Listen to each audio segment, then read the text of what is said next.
Investing in Robinhood and making money involves understanding the basics of investing and employing sound investment strategies. Here's how to get started. Create a Robinhood account. Sign up for an account on the Robinhood app or website and complete the verification process. Research investments. Conduct thorough research on different stocks, ETFs, options, and cryptocurrencies available on Robinhood. Consider factors like company performance, industry trends, and market conditions. Develop an investment strategy. Determine your investment goals, risk tolerance, and time horizon. Create a diversified portfolio that aligns with your objectives and spreads risk across various asset classes. Start investing. Once you've identified suitable investments, use Robinhood's platform to buy stocks, ETFs, options, or cryptocurrencies.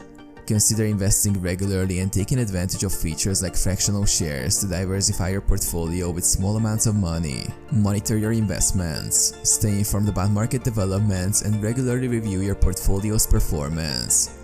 Consider using tools like Robinhood's watchlist and price alerts to track your investments. Stay disciplined. Avoid emotional decision-making and stick to your investment strategy. Keep a long-term perspective and resist the urge to react impulsively to short-term market fluctuations. Continuously educate yourself. Stay updated on investment strategies, market trends, and financial news. Consider reading books, attending webinars, or consulting with financial advisors to enhance your investment knowledge.